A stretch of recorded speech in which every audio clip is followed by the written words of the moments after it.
వైభవ్ వైభవ్ వైభవ్ ఇప్పుడు సోషల్ మీడియాలో ఎక్కడ చూసినా ఇదే పేరు. క్రికెట్ ప్రపంచంలో పిల్లల నుంచి క్రికెట్ లెజెండ్స్ దాకా అందరి నోటా వినిపిస్తున్న పేరు వైభవ్ సూర్యవంశీ. రాజస్థాన్ రాయల్స్ తరఫున బరిలోకి దిగిన ఈ చిచ్చరి పిడుగు ఒకే ఒక్క ఇన్నింగ్స్తో ఐపీఎల్ చరిత్రలోనే తనకంటూ ఒక అధ్యాయం లిఖించుకున్నాడు. గుజరాత్ టైటాన్స్తో జరిగిన మ్యాచ్లో 35 బాల్స్లో 100 రన్స్ చేసి అలవోకగా విజయాన్ని అందించాడు. అతి చిన్న వయసులో ఐపీఎల్ సెంచరీ చేసిన వైభవ్ ఆట తీరు తలుచుకుంటే ఇప్పుడు అందరికీ గుర్తొస్తున్న పేరు క్రికెట్ లెజెండ్ అయిన సచిన్ టెండూల్కర్.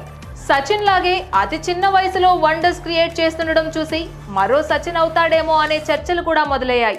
ఈ సందర్భంగా వీరిద్దరికీ ఉన్న పోలికేంటో ఇక్కడ చూద్దాం. సచిన్ ఇండియాకు క్రికెట్ క్యాపిటల్ గా చెప్పుకునే ముంబైలో పెరిగితే వైభవ్ మాత్రం క్రికెట్ కు అంతగా ప్రాతినిధ్యం ఉండని బీహార్లోని తాజ్పూర్లో క్రికెట్ ఓనమాలు నేర్చుకున్నాడు. ఇద్దరి మధ్య దూరం 1818 కిలోమీటర్లు ఉండడమే కాకుండా ఇద్దరు పెరిగిన తీరు, భౌగోళిక పరిస్థితులు అన్నింటిలోనూ చాలా వ్యత్యాసం ఉంది. సచిన్ 1989లో సరిగ్గా 16 ఏళ్ల 205 రోజుల వయసులో పాకిస్తాన్ కరాచీలో క్రికెట్ అరంగేట్రం చేశాడు. అప్పట్లో క్రికెట్ ఆడడమే తక్కువ, అందులో అంత చిన్న వయసులో బ్యాట్ పట్టుకున్న సచిన్ను చూసి ప్రపంచమే ఆశ్చర్యానికి గురైంది. అరంగేట్రం మ్యాచ్లో 15 రన్స్తో నిరాశపరిచిన అత్యంత డేంజరస్ పాక్ బౌలర్లను ఎదుర్కొన్న బ్యాటింగ్ టెక్నిక్స్ క్రికెట్ దిగ్గజాలను ఆకట్టుకుంది. ఇకపోతే వైభవ్ సూర్యవంశీ 14 ఏళ్ల వయసులో 2025 ఏప్రిల్ 19న అరంగేట్రం చేశాడు. ఆడుతున్న తన 3వ ఐపీఎల్ మ్యాచ్లోనే ఏప్రిల్ 28న 265.79 స్ట్రైక్ రేట్తో 35 బాల్స్లో సెంచరీ చేయడం క్రికెట్ లెజెండ్స్ను ఆకట్టుకుంది. ఇందులో 7 4లు 11 6లతో ప్రస్తుతం టీ20 క్రికెట్ యుగంలో కొత్త ఒరవడి సృష్టించాడు. సచిన్ అప్పుడున్న వన్డే టెస్ట్ ఫార్మాట్లకు తగ్గట్టుగా తయారైతే వైభవ్ క్రికెట్ వేగాన్ని పెంచిన టీ20 ఫార్మాట్ల కోసం సానబెట్టినట్లుగా తయారయ్యాడు. సచిన్ ముంబైలో రమాకాంత్ ఆచ్రేకర్ కోచింగ్ మెలకువలతో కంగా లీగ్లతో టెక్నిక్స్ నేర్చుకుంటే వైభవ్ మాత్రం అంతగా ప్రాతినిధ్యం లేని బీహార్ నుంచి అంకురించడమే కాకుండా టాలెంట్కు ప్రాంతంతో సంబంధం లేదు అన్నట్లుగా ఒక్కసారిగా లైమ్ లైట్లోకి వచ్చాడు. ఇంటర్నేషనల్ క్రికెట్తో డైరెక్ట్ సంబంధాలు ఉన్న ముంబై నుంచి సచిన్ వస్తే ఐపీఎల్ ద్వారా సూర్యవంశీ అంతర్జాతీయ క్రికెట్లోకి ఎంటర్ అవుతున్నాడు.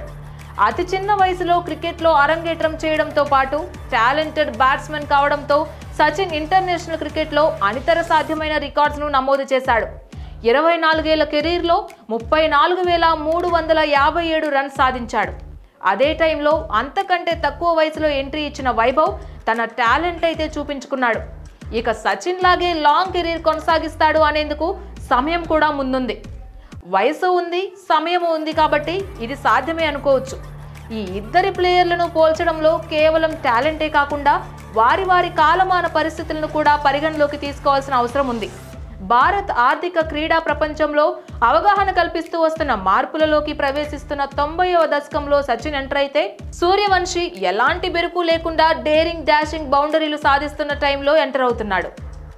ఇద్దరి భౌగోళిక కాలమాన పరిస్థితిలో ఎన్ని తేడాలు ఉన్నప్పటికీ టాలెంట్, వయసు, భవిష్యత్తు దృష్ట్యా సచిన్కు ఉన్న అవకాశాలు ఉన్నాయనేది విశ్లేషకుల అంచనా. అయితే అప్పటితో పోల్చితే ఇప్పుడున్న పోటీ కూడా చాలా ఎక్కువ. లాంగ్ స్టాండింగ్ కెరీర్ ఉండాలంటే ఫ్రెష్ టాలెంట్ను తట్టుకుని నిలబడాల్సి ఉంటుంది.